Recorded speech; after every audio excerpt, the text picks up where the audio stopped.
오늘 말씀의 제목은 언약 공동체로 살아가게 하심이란 제목으로 말씀 나누기를 원합니다. 우리가 계속 창세기의 말씀을 읽고 있습니다. 그런데 이 가인과 아벨의 본문에 들어오면 우리가 항상 드는 생각이 있습니다. 가인이 살인하고도 하나님께서 그를 보호하심이 조금 의아스럽습니다. 하나님께서는 분명히 공의의 정의의 하나님이심에도 불구하고 아벨은 피를 흘려 죽었는데 하나님께서 가인에게 표를 주시고 그를 지키시는 것을 보면서 왜 하나님은 이렇게 하실까? 왜 하나님이 이런 방식으로 사람을 이끄실까? 그럼 피해자는 어떠해야 되는가? 막 이런 의구심이 우리 가운데 드러납니다. 그런데 우리가 보지 못하는 것이 있어요. 하나님께서 가인의 처벌하심의 그 의미를 우리가 잘 알지 못한다라는 것입니다. 그래서 이러한 오해들이 생겨나고 또 본문에서 무엇을 우리에게 던져주고 싶으신 건가? 본문에서 무엇을 우리에게 부각하고 싶으셔서 이렇게 기록하였는가? 라는 것을 우리가 오늘 말씀에서 살펴야 할 것입니다. 먼저 우리가 말씀을 보시면 우리가 지난주에 보았지만 9절 말씀을 한번 다시 읽겠습니다. 9절 읽겠습니다. 시작. 여호와께서 가인에게 이르시되 내 아우 아벨이 어디 있느냐? 그가 이르되 내가 알지 못하나이다. 내가 내 아우를 지키는 자니까. 예, 말씀 보시면 하나님께서 아벨이 어디 있는지 가인에게 물으십니다. 이것은 우리가 지난주에 말씀 나눈 것처럼 하나님께서 타락한 아담에게 찾아오셔서 아담아 네가 어디 있느냐라는 질문과 같은 맥락이다라는 것을 우리가 보았습니다. 그런데 왜 하나님께서 이렇게 하시는가? 그리고 또 그 가인의 답을 보면 내가 내 아우를 지키는 자입니까? 여기서 뭔가 힌트를 우리가 봐야 되는 것이죠. 먼저 하나님께서 타락한 아담에게 어떻게 하셨습니까? 하나님께서 아담이 타락하기 전에도 피조세계를 경작하고 다스릴 것을 명령하셨어요. 그런데 아담이 타락한 이후에도 하나님께서 어떻게 해요? 그 땅을 경작할 것을 명령하십니다. 아담과 하와 부부는 하나님께서 명하신 바를 그 큰 아들 가인에게 분명히 전수한 것으로 보여요. 그래서 4장 2절 말씀에 가인은 농사하는 자였더라 라는 것이죠. 그리고 3절에도 보시면 세월이 지난 후에 가인은 땅의 소산으로 제물을 삼아 여호와께 드렸고 라고 되어 있어요. 그러니까 분명하게 이 아담과 하와 부부는 타락의 과정을 거치면서도 하나님께서 변함없이 경작의 사명을 우리에게 주시기 때문에 이 피조세계를 지키고 다스릴 것들에 대한 것들을 이 가인에게 가르쳤던 것으로 보입니다. 그래서 가인은 경작을 하고 있는 농부로 나오는 것이죠. 그런데 이 가인이 이 경작의 돌보고 지킴의 의미를 제대로 알지 못했던 것으로 보여요.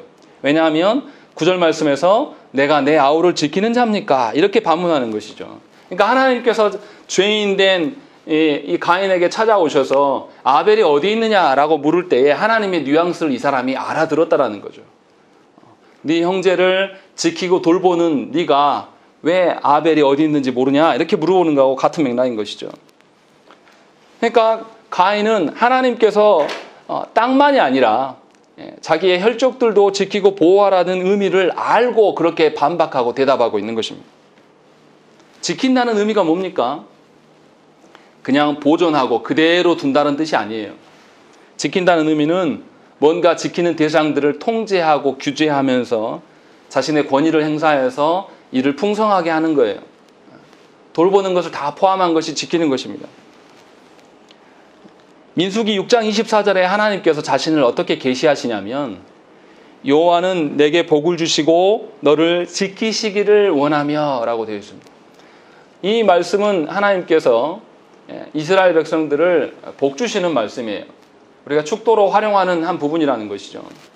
그런데 그 말씀 가운데서 하나님께서 자신을 어떻게 하냐면 지키시기를 원하시는 분이다 라고 말씀한다는 것이죠. 그러니까 하나님께서는 당신의 백성들을 지키시기 위하여서 결코 졸지도 않으시고 주무시지도 않으시는 분이라고 성경은 우리에게 말하고 있다는 말이죠. 그러니까 그 하나님의 지키심을 닮아서 당연히 우리들도 우리의 혈족들과 우리의 지인들을 지키고 보존해야 되는 거예요. 이것을 하나님께서 아담과 하와 부부에게 명령하셨고 아담과 하와 부부는 마땅히 하나님의 그 지키심의 원리를 가인에게 전수했어야 됩니다. 그런데 그렇게 하지 못했다라는 것이죠. 하나님의 명령 앞에서 가인은 어떻게 반응합니까? 오히려 거부 반응을 일으키고 있는 거예요. 아담과 하와 부부는 달랐어요. 아담은 하나님께서 찾아오셨을 때 자신의 죄를 알고 숨었습니다. 최소한 하나님 앞에서 겸손의 태도라도 취하려고 했어요. 한 가지 실수한 것은 아내 하와에게 책임 전가한 부분은 분명히 있었습니다. 그러나 하나님의 그 사명을 부인하고 거기에 대들지는 않았다는 것이죠. 그런데 가인은 죄를 시인하지도 않습니다. 시인하지도 않고 하나님께서 명하신 경작, 돌봄, 지키심의 그 책임마저도 거부하면서 하나님께 적대적으로 저항하는 모습을 보여주고 있다는 것입니다. 그러니까 이 가인은 그 부모의 타락보다 더 심각한 거예요. 가인은 그 아담과 하와 부부가 가르친 것에 대해서 껍데기는 그냥 경작하는 어떤 삶의 태도를 보였지만 하나님이 주신 것들을 경작함의 의미를 몰랐다라는 거예요.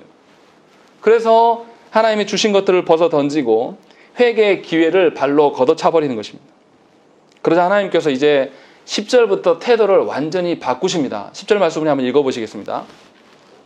읽겠습니다. 시작. 이르시되 내가 무엇을 하였느냐 내 아우의 핏소리가 땅에서부터 내게 호소하느니라. 예, 분명히 하나님께서 9절에서 네가 경작하는 자이다. 사람은 하나님 앞에서 주어진 사명대로 사는 것이다. 그런 존재다라고 말을 하셨고 그것을 거부하자 이제 하나님께서는 검사로서 서 계시는 거예요. 이 가인의 그 죄가 무엇인지를 피해자의 입장에서 뭔가를 말씀하고 있다는 것이죠. 학대와 괴롭힘을 당하는 죄 없는 희생자의 신음소리를 하나님께서 대변하고 계신 거라는 거죠. 그러니까 하나님께서는 공의로 분명히 가인을 처벌하시려고 지금 이 말씀을 하고 있는 거예요. 그런데 이제 우리가 착각하는 것은 뭐냐면 결과적으로 어떻게 됐습니까? 가인이 어떠한 처벌을 받습니까? 사형당하지 않죠. 사형당하지 않고 다른 어떤 처벌을 받아요. 12절에 보면 네가 밭을 갈아도 땅이 다시는 그 효력을 내게 주지 아니할 것이요 너는 땅에서 피하며 유리하는 자가 되리라. 이렇게 하나님께서 처벌만 하신다는 거죠. 그러니까 죽이지 않으신단 말이에요. 이것을 보면서 우리가 오해가 생기는 거예요. 왜 하나님께서는 똑같이 처벌하지 않으실까? 또 그리고 12절만 있는 것이 아니라 뒤에 가서 가인이 그 처벌이 너무 힘듭니다 라고 항소하니까 하나님께서 어떻게 하냐면 가인에게 표를 주면서 그를 아무도 손대지 못하도록 지키고 계시는 것을 보게 된다는 거죠. 그러면서 우리가 이제 과연 하나님이 공의로우신 분인가? 과연 하나님께서 어떻게 처벌을 이런 식으로 하실 수 있을까? 분명히 가인은 동생 아벨을 계획적으로 범죄하기 위해서 들로 나오라고 해서 그렇게 살인하였는데 왜 하나님께서 이렇게 처벌하실까? 이것에 대한 오해들이 우리가 생겨난다는 것이죠. 그래서 우리가 하나님의 형벌의 의미를 바르게 알아야 돼요. 하나님께서 가인에게 내리는 형벌이 얼마나 무서운 것인가 이것을 우리가 알지 못하면 하나님에 대한 오해를 생길 수밖에 없다는 것입니다. 마찬가지로 우리 인생에서 우리에게 벌어지는 일들을 우리가 다 이해할 수 없어요. 그래서 우리는 우리에게 벌어지는 일들에서 이해하지 못하기 때문에 때로는 하나님을 원망하기도 하고 하나님께서 왜 나를 사랑하신다면서 왜 사랑하는 자를 이렇게 두시는가 하고 하나님을 저주할 때도 있어요. 이것이 다 뭐냐면 하나님께서 우리를 다루심에 대해서 잘 모르기 때문에 이런 일들이 일어나는 것이죠. 같은 맥락으로 하나님께서 가인에게 내리신 처벌의 의미를 우리가 잘 모르기 때문에 그 의미를 모르기 때문에 가인의 형벌을 보면서 하나님은 왜 이러실까라는 오해가 생긴다는 것입니다. 그러나 오늘 말씀에서 이제 그것을 잘 봐야 됩니다. 우리 11절 말씀 한번 읽겠습니다. 읽겠습니다. 시작. 땅이 그 입을 벌려 내 손에서부터 내 아우의 피를 받았은즉 내가 땅에서 저주를 받으리니. 예, 11절에서 아주 특징적인 말이 뭐냐면 네가 땅에서 저주를 받는다라고 말씀하신다는 거죠. 하나님께서 아담과 하와에게 저주를 내리셨습니까? 내리지 않으셨습니까? 내리지 않으셨어요. 3장 14절 말씀 보십시오. 여호와 하나님이 뱀에게 이르시되 네가 이렇게 하였으니 네가 모든 가축과 들의 모든 짐승보다 더욱 저주를 받아 배로 다니고 살아있는 동안 흙을 먹을지라 라고 되어 있는 거죠. 하나님께서 선악과 사건에서 저주한 대상은 뱀일 뿐이라는 것이죠. 분명히 하나님은 뱀을 저주하셨어요. 그런데 아담과 하와 부부는 저주하지 않으셨습니다. 그런데 놀랍게 가인은 저주를 받고 있어요. 또 그리고 어떻습니까? 3장 17절 말씀 보시면 아담에게 이르시되 네가 네 아내의 말을 듣고 내가 네게 먹지 말라 한 나무의 열매를 먹었은즉 땅은 너로 말미암아 저주를 받고 라고 되어 있는 것이죠. 무엇이 저주를 받았습니까? 땅이, 아담과 하와가 타락하였음에도 불구하고 땅이 저주를 받는 것이 창세기 3장의 내용이란 말이죠. 그런데 그런 속에서도 하나님은 아담과 하와에게 기회를 주셨고 다시금 에덴 동산으로 쫓겨나긴 했지만 에덴 동산 바깥에서 다시 경작할 수 있는 하나님의 사명을 받았단 말이에요. 다시 기회를 주셨다는 것이죠. 그런데 4장에서 가인은 뱀과 땅처럼, 뱀이 상징하는 것이 사탄이에요. 사탄처럼 하나님의 저주를 받고 있다는 것입니다. 그러니까 가인은 하나님의 저주를 받은 최초 인간이 되어버린 것입니다. 하나님께서 왜 아담과 하와가 다르게 가인에게 저주를 하셨을까요? 이제 이 가인이 소속이 하나님의 언약 백성으로서 아담과 하와의 후손이 아니라는 것을 보여주고 있는 거예요. 뱀과 사탄의 무리에, 사탄의 후손의 계열로서 뱀처럼 그 후손에 서게 되는 것을 보여주시기 위하여서 지금 저주를 말씀하고 있는 것입니다. 그러니까 뱀과 같은 처사, 또 사탄이 받는 하나님으로부터의 적극적인 대적이 당하는 자들의 모습이 저주로 드러나는 것을 성경의 저자는 우리에게 보여주고 있다는 것입니다. 그리고 하나님께서 처벌의 내용이 아까 읽었던 12절의 말씀에 나와요. 두 가지가 나오는 것이죠. 처음에 뭐가 나옵니까? 땅이 다시는 그 효력을 네게 주지 아니할 것이다 라고 말씀하고 있는 것이죠. 하나님께서 가인에게 땅에서 어떠한 것도 얻지 못하게 될 것들을 선언하신다는 것이죠. 생각을 해보세요. 가인의 직업이 무엇입니까? 경작하는 자예요. 농부란 말이에요. 그럼 농부는 어디서 소출을 얻습니까? 땅에서 얻어요. 그런데 땅이 정상적 기능을 이제 가인에게 하지 않는다는 것이죠. 어떠한 농작물도 제대로 자라거나 열매를 맺지 않게 될 것이라는 거예요. 그러면 가인의 생계는 어떻게 된 거죠? 끝나버린 겁니다. 가인은 이제 구걸하며 살아야 되고 뭔가 얻을 수 있는 것이 없어요. 하나님께서 주신 사명대로 살아감이 인간의 가장 행복함인데 지금 가인이 이것을 거부하면서 내가 지키는 자입니까? 나 그런 거 싫습니다 라고 했을 때 하나님께서 그가 쓰임받을 수 있는 모든 것을 앗아가시면서 정리하시는 거예요. 이것이 하나님 저주라는 거예요. 그러니까 농사하는 자에게 아무 소산이 없게 하셔서 살 수 없는 그런 가운데 놓게 하였다는 거죠. 2절의 말씀 보면 하나님께서 어떻게 했어요? 가인이 농사꾼이었고 3절에 보시면 분명히 땅의 소산으로 하나님께 무엇인가 드릴 수 있도록 하나님께서 복 주셨어요. 분명히 그렇게 되셨던 하나님께서 가인에게 이제는 더 이상 땅의 효력을 누릴 수 없도록 하나님께서 만들고 계신다는 것이죠. 이처럼 하나님께서는 우리 각자에게 우리의 형편에 맞는 상황들을 우리에게 베풀어 주십니다. 그래서 우리에게 사명을 주시고 그 하나님의 사명대로 세상 속에서 살아가지만 하나님 나라의 질서와 하나님 나라의 가치를 드러내라고 우리에게 명령하셨어요. 그런데 우리는 그 세상의 고통 속에서, 세상에서 작은 고통과 괴로움으로 인하여서 우리는 그 자리를 피하고 싶어 해요. 하나님께서 왜 나를 이곳에 두셨을까?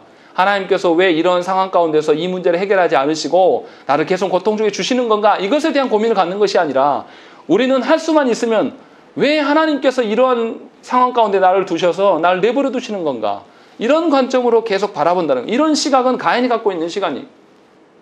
하나님께서 영원히 그에게 그 기회를 주시는 것이 아닌 것을 우리가 알아야 돼요. 분명히 우리의 존재됨이 하나님 앞에서 우리가 우리의 가치를 드러낼 수가 있는 거예요. 우리의 어떠함과 우리의 이성과 우리의 우리의 가진 것을 우리의 능력으로 하나님 앞에서 우리의 어떠함을 드러낼 수 있는 존재가 아니란 말이에요. 분명히 하나님께서 우리에게 명하신 바대로 우리가 살아갈 때에 우리는 쓰임받을 수 있는가, 가치 있는 인간이 되는 거예요.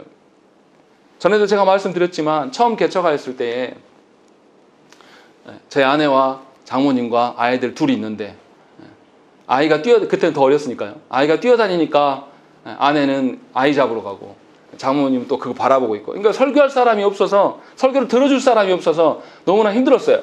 처음 개척할 때. 그런데 이렇게 한두 명 생기니까 너무 감사한 거예요. 아, 내 설교를 들어줄 분들이 있구나. 내가 하나님께 많은 사람은 아니어도 쓰임 받을 수 있다는 것이 어떠한 가치인가를 그때 깨달았습니다. 부교육자 할 때는 잘 몰랐습니다. 중형교회에서 부목사 생활하면서 늘 성도들은 있었으니까요. 그런데 말씀을 들어줄 수 있고 하나님께서 부족한 나를 사용하실 수 있는 것이, 사용하게끔 해주시는 것이 얼마나 귀한 일인가. 이것을 우리가 한번 생각을 해봐야 한다는 것이죠. 그런 관점이 아니라 자신의 기준으로서 자신의 인생을 바라보면 어떻게 해요? 우리의 욕망과 우리의 어떤 소원들, 이런 것들이 우리 안에서 이루어지지 않아요. 우리는 그것이 이루어져야지 직성이 풀리고 거기에서 안정을 취하는 인간들이에요. 그런데 하나님께서 그것이 아니라고 말씀하고 있는 거예요.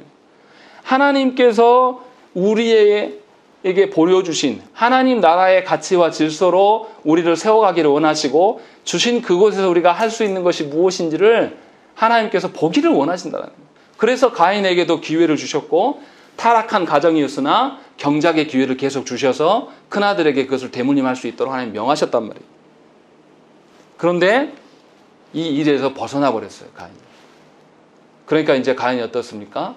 쓸모없는 인간이 된 것이죠. 하나님 더 이상 쓰시지 않겠다라는 것이죠. 가인에게 남겨진 것은 이제 뭡니까? 아무것도 할 수가 없어요. 농사꾼이었는데 경작해봤자 얻어지는 것이 없다라는 거죠. 얼마나 비극입니까? 또 그것만 있는 것이 아니에요. 12절 말씀 보면 너는 땅에서 피하며 유리하는 자가 되리라 라고 있는 것이죠. 가인이 농사꾼인데 농사꾼은 어떻게 합니까? 한 곳에 머물러 살아야 돼요.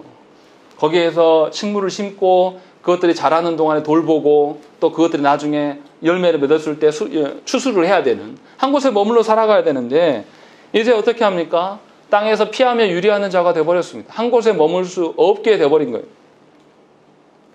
시편 109편 10절 말씀에 보면 그의 자녀들은 유리하며 구걸하고 그들의 황폐한 집을 떠나 빌어먹게 하소서라고 되어 있어요.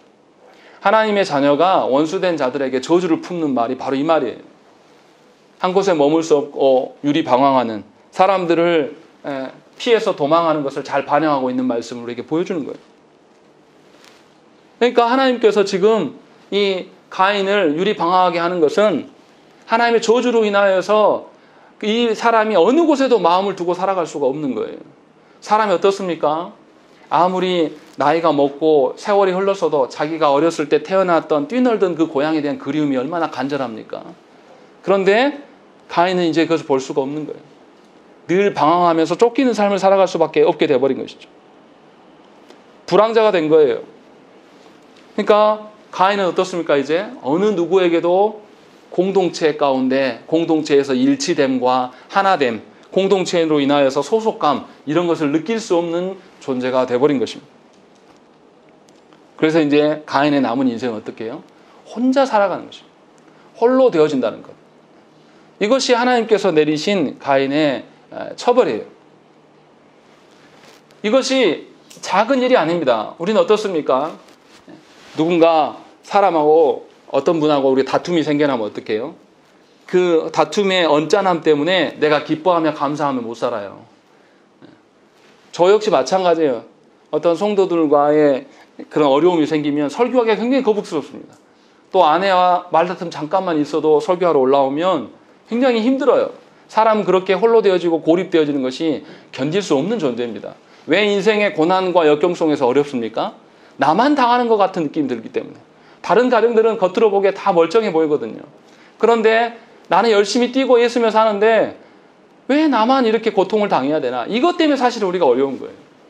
그런데 하나님께서 가인을 처벌하실 때 홀로 두시고 공동체에서 완전히 분리시키고 계심을 우리가 보게 된다는 것입니다. 아담과 하와는 어땠습니까? 하나님께서 처벌하실 때에 그들이 저항하지 않았어요. 대꾸하지 않았습니다.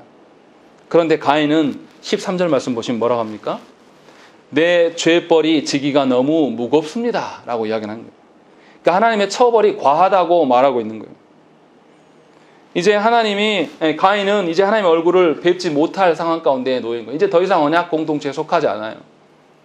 하나님의 자녀로서 사는 자가 아니란 말이에요. 이제 하나님의 보호하심을 누릴 수 없게 돼버린 거예요. 만나는 사람을 경계하고 두려워해야 될 그런 처지가 돼버린 거예요. 이것이 얼마나 가혹한지를 가인이 알았다라는 것입니다. 그러니까 어떻습니까? 분명히 자신의 형제를 죽일 때는 의기양양했을 거예요. 그런데 가인이 다른 사람이 자신을 죽일까 봐 염려하는 구조가 돼버린 거죠. 우리가 여기서 생각해 봐야 될 게 있습니다. 우리가 늘 나오는 질문.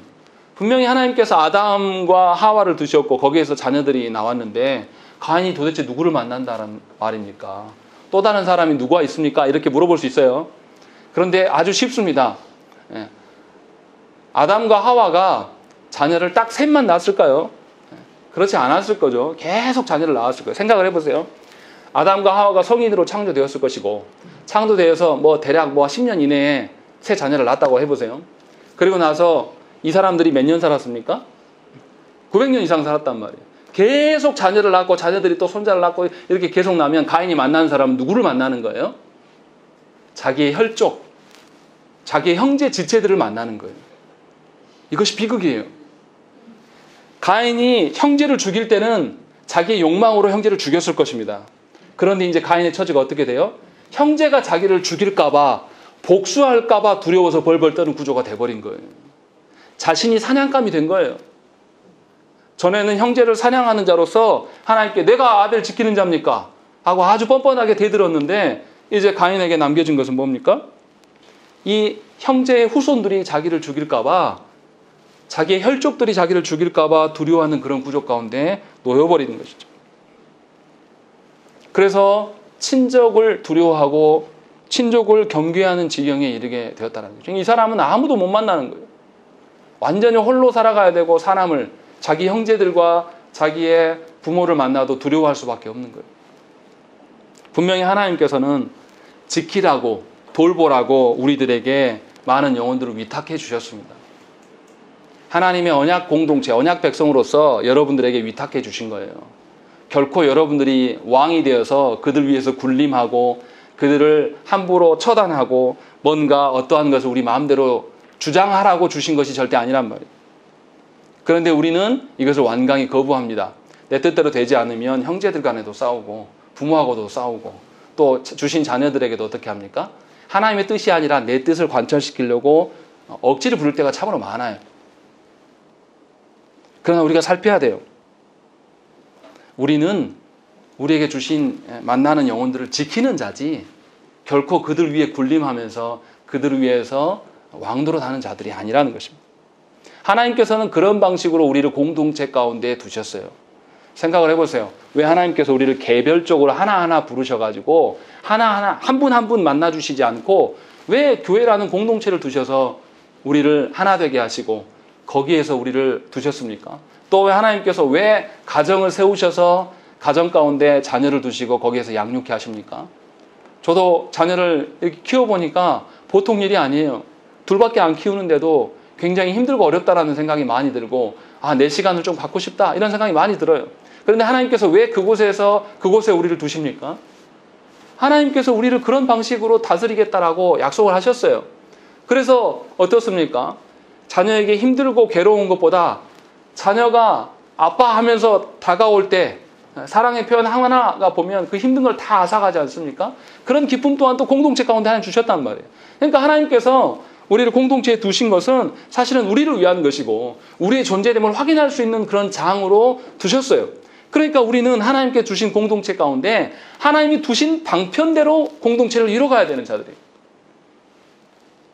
그런데 그 자리를 떠나가고 그 자리에서 있고 싶지 않다라고 생각하는 것은 결국은 홀로 돼야 된다. 하나님으로부터 독립하려고 하는 것들, 하나님 앞에 주신 것들을 거부하는 것은 하나님의 존재를 부정하는 것입니다. 그 결과가 어떻습니까? 가인처럼 돼버린 거예요. 가인은 매 순간순간마다 불안하고 초조한 삶을 살았을 거예요. 친족들이 자신을 찾아 나설지도 모르기 때문에 원수를 갚기 위해서 찾아 나설지도 모른다는 그런 생각 때문에 수십 년이 흘러도 두려움 속에서 살았을 것입니다. 괴로워했을 거예요. 그래서 가인이 하나님께 죄벌이 무겁습니다 라고 말했다는 것이죠. 견디기 힘들다는 것이죠. 그리고 가인은 회개하지 않아요. 16절 봐보세요. 16절 우리 본문 아니지만 읽겠습니다. 시작. 가인이 여호와 앞을 떠나서 에덴 동쪽 온 땅에 거주하더니. 모세는 뭐라고 기록하냐면 가인이 에덴 동쪽 노 땅에 거주하였다 이렇게 기록하지 않고 굳이 하나님 앞을 떠났다 이것을 집어넣고 있는 거예요. 가인이 회개했단 말입니까? 아니면 하나님을 거부하고 떠났다는 것입니까? 하나님을 거부한 거예요. 하나님께서 처벌하셨을 때 그때라도 회개하고 하나님 하실 수만 있다면 나에게 다시 내 형제를 사랑하고 그 공동체 가운데 머물 수 있게 해달라고 하나님께 구했어야 마땅해요. 그런데 가인은 여호와 앞을 떠나버렸습니다. 이제는 하나님 떠나서 살겠다는 거예요. 그런 현실에 놓여버렸다는 것입니다. 이제 그럼 하나 우리가 안 본 것이 있습니다. 하나님께서 그러면 왜 표를 주셨느냐? 왜 가인에게 표를 주어서 그를 지키는 겁니까? 이것이 이제 우리가 생각해야 될 문제라는 것입니다. 15절 말씀 우리 한번 읽겠습니다. 읽겠습니다. 시작. 여호와께서 그에게 이르시되 그렇지 아니하다. 가인을 죽이는 자는 벌을 7배나 받으리라 하시고 가인에게 표를 주사 그를 만나는 모든 사람에게서 죽임을 면하게 하시니라. 예, 지금 하나님께서 가인과 대화하고 계시는 거예요. 대화 중에 우리 그렇게 합니까? 제가 A라는 집사님하고 이야기하는데 그분한테 당신, 집사님 이렇게 이야기하지 그분 성함을 하면서 3인칭처럼 말합니까? 그렇게 안 하죠, 대화할 때. 근데 하나님께서는 15절에 보시면 특이하게 말씀하세요. 뭐라 그러냐면 너를 죽이는 자는 벌을 7배나 받으리라 이렇게 하시지 않았어요. 뭐라고 되어 있습니까? 가인을 죽이는 자는 벌을 7배나 받게 될 거다라고 이렇게 말하는 거예요. 왜 이렇게 표현할까요? 가인을 염두한 것입니까? 아니면 가인을 빼고 나머지 사람들을 의식해서 말씀하시는 것입니까? 당연히 가인을 두고 지금 말하는 게 아니에요. 그러니까 가인을 안전하게 지키겠다는 뉘앙스가 아니라 그랬다면은 너를 이렇게 이야기하셨겠죠. 근데 그게 아니고 가인을 죽이는 자는 벌을 7배나 할 것이다 하는 거 누구로보다 들으라는 거예요. 가인 이외의 사람들, 이런 사람들이 가인을 죽이면 안 된다. 그 이야기를 하고 있는 거예요. 이게 무슨 의미입니까? 가인을 죽이게 되면 어떤 죄가 되는 거예요? 가인이 누구를 죽였습니까? 자기 형제를 죽이는 형태가 되었어요. 그런데 가인을 복수하려고 누군가가 가인을 죽이게 되면 그 사람은 또 무슨 죄를 짓는 거예요? 가인과 똑같은 죄를 짓는 구조가 되는 거예요. 자기 형제를 살인하는 그런 형태가 되어버린다는 것이죠. 그러니까 하나님께서 표를 두셔서 가인을 죽이지 않게 하셨다는 것은 가인을 지키기 위함도 있겠으나 궁극적으로 누구를 위함인 겁니까?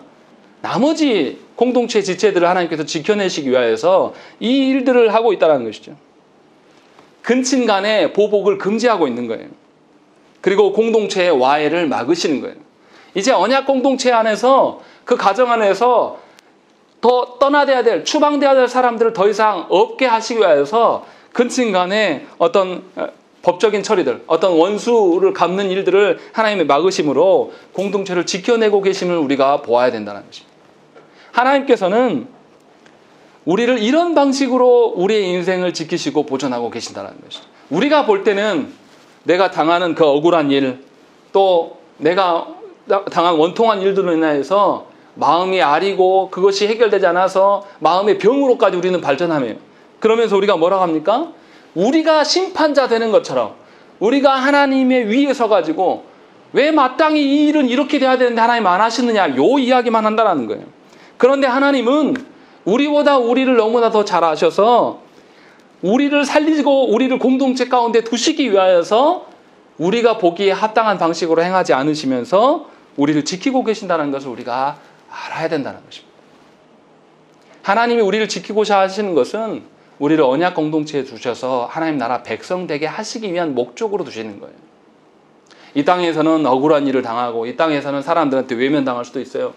이 땅에서는 뭔가 외톨이처럼 살아갈 수도 있어요. 그러나 이 땅의 삶은 한정적이에요. 우리가 살면 얼마나 살겠습니까? 제가 앞으로 살면 50년이나 살까요? 그 이후의 삶은 하나님 나라의 삶이에요. 그러면 하나님께서 무엇을 주고 싶으시기를 원하시겠어요? 영원한 것을 우리에게 주고 싶으신 거예요. 다시금 하나님 나라에서 하나님 얼굴을 배웠고 우리가 한 가족으로 하나님 언약 공동체에서 소속감을 누리면서 일체감을 누리면서 참 기쁨이 무엇인가를 그것을 주기를 원하신단 말이에요.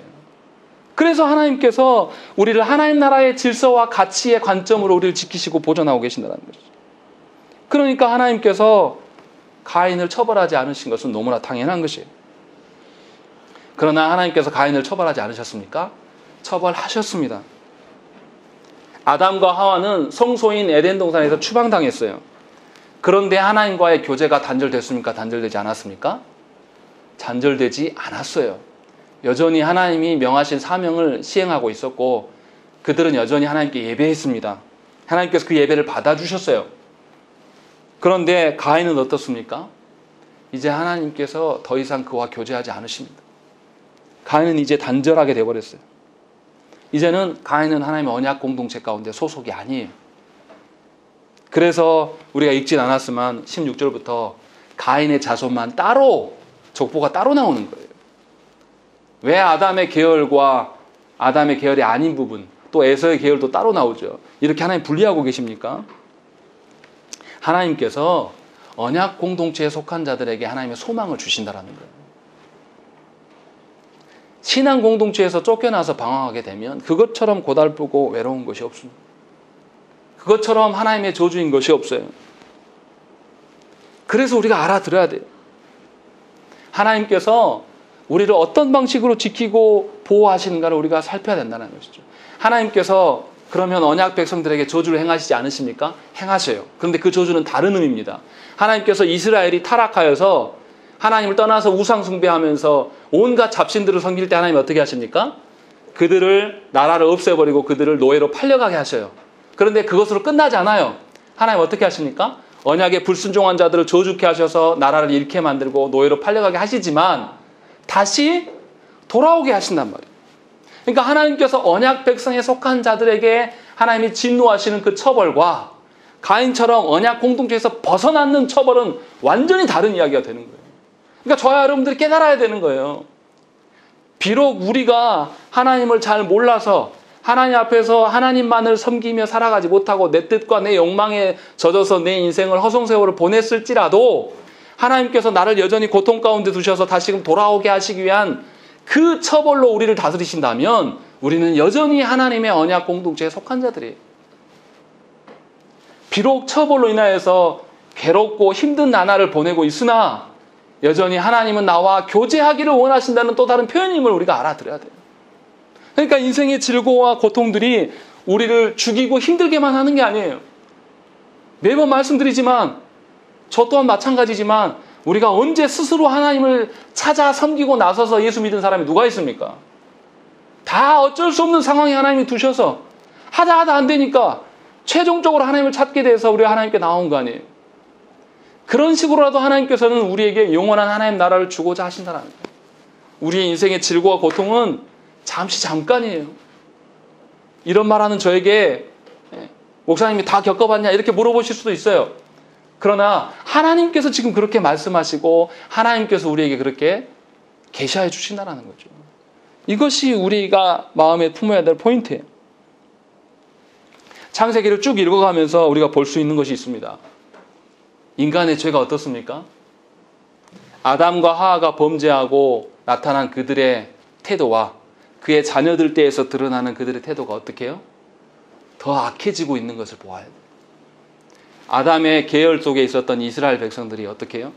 하나님께서 애굽에서 그들을 건지셔서 시내산에서 언약을 주시고 가나안 땅에 보내셨어요. 그냥 보내신 거 아니잖아요. 38년 동안 훈육하시고 교육하시고 또 모세를 통하여서 분명하게 가나안 땅에서 말씀대로 살아라라고 말씀하셨어요. 그런데 어떻게 합니까? 하나님의 은혜로 들어간 가나안 땅에서 그들이 어떻게 해요? 하나님 부인하고 배반해요. 오래 가지 않습니다. 딱 다윗까지만 해요.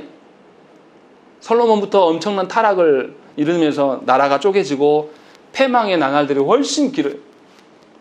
성경에서 지금 이야기하는 게 뭡니까? 시간이 갈수록 하나님 앞에 회복하고 하나님께 나아가는 것이 인간이 아니라는 것을 고발하고 있는 거예요. 우리는 늘 하나님으로부터 독립하려는 본성, 죄된 본성을 가진 자들이에요. 그리고 또 한 가지 말해주는 건 뭡니까? 죄는 개인적인 것이 분명히 아니라는 것입니다. 죄로 인하여서 어떻게 해요? 이 아담의 가정이 깨트려졌어요. 그 아픔이 아담과 하와가 이 아벨 말고도 수많은 자녀를 낳았을 거 아닙니까? 그런데 그 살아가는 동안에 아벨이 잊혀졌을까요? 자녀를 앞서 보낸 부모가 그것을 잊어버릴까요? 그렇지 않을 것입니다. 분명히 이 죄는 개인의 문제로 끝나지 않습니다. 가정이 깨지고 공동체가 깨어져 가는 것들이 죄로 인하여서 발현되는 것을 우리가 알아야 돼요. 그러니까 여러분들 또 저 개인의 죄들은 개인의 죄로 멈추지 않아요. 분명하게 공동체의 죄로 분명히 드러날 수밖에 없다는 것입니다. 그렇기 때문에 우리는 회개해야 되는 거예요. 우리 힘으로 죄를 해결할 수가 없기 때문에, 그렇기 때문에 더 필사적으로 하나님 앞에 엎드려서 주의 도우심을 구할 수밖에 없는 거예요. 내가 하나님을 떠나서 내 단독적으로 뭔가 문제를 해결하고 내 인생을 해결할 수 있는 것처럼 생각하는 것이 나만 죽이는 것이 아니라 내가 속한 가정을 죽이는 일이 되고, 내가 속한 교회를 죽이는 것이고, 내가 속한 이 대한민국 전체를 병들게 하고 있다는 것을 속히 깨달아야 된다는 것이죠. 그래서 우리가 하나님과 교제하는 것이 너무나 중요한 거예요. 나만 사는 것이 아니라 하나님께서 우리에게 주신, 위탁하여 주신 자녀를 살리는 길이고, 자녀를 지키고 경작하는 일이 바로 그 일이란 말이에요. 그러니까 우리가, 신자된 우리가 어떻게 해야 됩니까? 죄가 우리를 삼키도록 내버려둬서는 안 돼요. 하나님께서 가인에게 어떻게 말씀하셨었죠? 죄가 네 앞에 엎드려 누워있다. 곧 너를 삼킬지도 모르니까 어떻게 하라고 그랬죠? 죄를 다스리라고 분명히 하나님이 죄 짓기 전에 권면하셨어요. 7절 말씀이 그거지 않습니까? 하나님께서 말씀으로 우리에게 지금 이 말씀을 하고 계신다는 거죠. 그러니까 우리는 죄를 다스려야 돼요. 우리가 죄를 어떻게 다스립니까? 우리 힘으로 불가합니다. 내 인생의 계획과 내 뜻과 내 능력으로 죄를 다스릴 수 있습니까? 그럴 수 있는 사람은 아무도 없어요. 아담과 하와가 선한 마음으로 자기 큰아들에게 자신의 가업을 남겨주면서 하나님의 뜻대로 살으라고 분명히 가르쳤을 거예요. 그러나 가인은 탈선하고 떠나버렸습니다. 하나님을 의존하지 않는 자는 절대 죄에서 자유할 수 없습니다. 우리가 살아가다 보면 어떻습니까? 나보다 열등하고 나보다 무능한 사람이 하나님 앞에서 쓰임받고 우월해지는 그런 경우를 종종 보게 돼요. 그때 우리의 태도들이 어떻습니까? 그 사람을 질투하고 그 사람을 미워하게 돼요. 성경에서도 봐보세요. 야곱과 에서 중에서 누가 하나님께 쓰임받습니까? 야곱이 그랬어요. 또 요셉은 몇 번째입니까? 12형제 중에서 11번째. 다윗은 또 어떻습니까? 다윗은 또 막둥이입니다. 잘 쳐주지도 않는 8번째. 왜 하나님께서 그렇게 그들을 들어서 사용하십니까? 하나님을 경외하고 하나님을 의존하는 자들을 하나님 아신다는 것이죠. 그리고 그들이 바로 설 때에 그들만 산 게 아니라 가족 전체가 하나님 앞에 언약 백성으로 살아가는 것을 보여주고 있다는 것입니다. 그렇기 때문에 신자된 우리들은 공동체 안에서 만나는 모든 이들을 존중해야 됩니다. 내 자신을 드러낼까봐 염려하고 나의 죄가 드러날까 봐 염려해서 하나님께 죄를 죽이는 일에 열심을 내야 돼요. 그리고 공동체 일치를 위하여서 내 자신을 십자가에 못 박아야 됩니다. 그렇지 않고 자기를 드러내고 자기 잘난 맛에 사는 그 결과가 어떻습니까? 이스라엘이 어때요? 하나님께 택함을 받은 백성이었어요. 그런데 그들이 선민의식에 찌들어서 어떻게 해요? 자기들만 특별한 존재라고 생각을 했단 말이에요. 그때 하나님께서 어떻게 하십니까? 나라도 없애버렸어요. 전 세계로 이스라엘 백성들을 다 흩어서 뿌려버렸어요. 하나도 남겨두지 않는다는 것이죠. 그러니까 예수를 믿고 성경을 믿는다는 것은 뭡니까? 우리의 가치를 드러내는 것이 아니에요. 예수 그리스도께 철저하게 의존하는 것이고 고통 중에서도 하나님께서 해결하실 것이라는 그 하나님을 철저하게 믿고 순종하는 거예요. 그런데 우리의 현실 속에 나타나는 모습들은 어떻습니까? 제가 참 아파하는 건 그래요. 우리가 장자 교단이다. 우리 교회만 우월한 교회다. 우리만 하나님께 택함을 받다. 이런 우리들의 선민의식이 우리 가운데 얼마나 가득 차 있습니까? 뭔가 우리만 특별한 것처럼, 우리만 어떤 것인 것처럼 막 말하는. 그런데 그러한 교만과 그런 아집이 공동체를 와해시키고 그 교만이 공동체 전체를 하나님과 멀리 해버릴 수 있음을 기억해야 된다는 것이죠. 왜 우리 사회에서 경비원이 자살합니까? 그리고 그 자살하신 분으로 인해서 나라 전체가 아파하고 고통스러워합니까? 하나님이 주시는 그 공동체에 자기의 존재됨을 모르기 때문에 그런 일들이 일어나는 거예요. 한 사람의 교만함과 죄로 인하여서 이런 일들은 언제든지 일어날 수가 있습니다. 그리고 그 당사자가 바로 저와 여러분이 될 수도 있단 말이에요. 아무리 우리가 예수 믿고 주일 성수하고 하나님의 자녀로 살아간다라고 말하지만 우리도 죄 가운데 그렇게 설 수가 있다는 것이죠. 그러니까 참 신자라면 공동체 안에서 내 자신을 감추고 온전히 삼위 하나님만 드러나기를 소망해야 돼요. 하나님께서 주신 자녀들이지만 자녀들이 저와 여러분들의 소유물이 아니에요. 하나님의 어떠하심만이 그 자녀들에게 드러나기를 소망하면서 그것 가르치는 데 부단히 애쓰며 힘써야 된다는 거죠. 남의 가정과 우리 자녀들을 막 비교해 가면서 엄친아가 어떻고 막 이렇게 하는 것이 합당한 게 아니란 말이에요. 하나님의 어떠하심 속에서 모두가 서고 하나님만을 구하고 나아갈 때에 우리는 하나님의 언약 공동체에서 기쁘고 감사하게 살아갈 수가 있어요. 하나님 그런 방식으로 우리를 돕겠다라고 말씀하셨어요. 그러니까 우리는 무엇을 구해야 되겠습니까?